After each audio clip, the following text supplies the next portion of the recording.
Okay, we were just talking about self talk, catching yourself if you're saying things that are not quite positive. Um, a really good thing to do is not just to catch yourself and berate yourself for saying things that you shouldn't be saying to yourself or that are not the best to say to yourself. Instead, catch yourself and then do something physical. So, what I found is the best way to shift your mental state is movement. For one, when you do something physical, that is a chemical thing that happens in your body where suddenly you create endorphins. So, after you go for a run or a swim or you do something that's really exerting yourself, and then you stop, and then after a while, you just feel really good.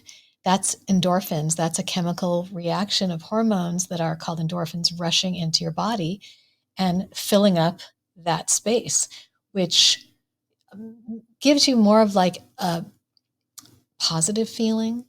And so, since our body and our mind is already flooded with all of these different hormones that are happening for us, as we talked about in the earlier video, this is a way to, like an antidote, if you were to say, like a dose of the other kind of drug that will sort of push out the other ones. And it doesn't completely take it away necessarily, but remember, those are happening in the back of the head. This is happening in the front of the head or in a different area of the brain. So we can have a better cocktail, I guess you could say, of both parts of the brains or the different parts of the brains going on that kind of balances out that grief stuff. And because we're working on things, we're digging in really deeply to our feelings. Um, there's so much more. I was going to say weight, but so much more power, potency in the happiness drug, the natural endorphin that happens, than the other ones. So even though those other feelings seem really powerful, they stick out on our memories the most because that's how we were built for survival, to have these scary or threatening or horrible things really stick in our memories so that we don't have that happen again, or we make plans to survive and get around it the next time. So that's why our brains remember these things very strongly. But in fact, the endorphin chemical is more powerful than the other chemicals. So cortisol or adrenaline or any of the other negative ones that cause the negative and scary or fight or flight reactions.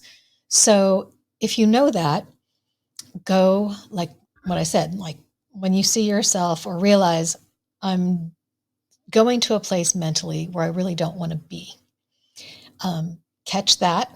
And before you are in that situation, have a few go to um, plans where it's like, okay, the next time that happens, I'm going to open the door. I have my shoes outside. I'm going to put my shoes on outside and just walk. You don't have to be like really, really huffing and sweating necessarily to have the shift. In fact, if you didn't know this, here's a parenting tip. This is similar in changing the state of mind of a child. When a child is about to have a tantrum, best to catch them before they do because it's a part of the brain that's like they're just so focused on whatever that is that they're feeling. If you can take them and walk them through a threshold, which means from one room to another, or even best, go outside, their brain will go to a different place. And it's not just a distraction, it actually literally shifts them out of that rut of this tantrum that they're going toward. And it's sort of like a tunnel, and they're deep in that tunnel, and they're going that way. But if you open the door, it takes them out of that tunnel to a different place. So you're doing the same thing for yourself, basically. You're getting yourself out of that tunnel of grief, and you're going to a brighter, sunnier place. Hopefully it's sunnier outside and you get some vitamin D, which is also really important for you during depressive states. But it just shifts you to a different part of the brain.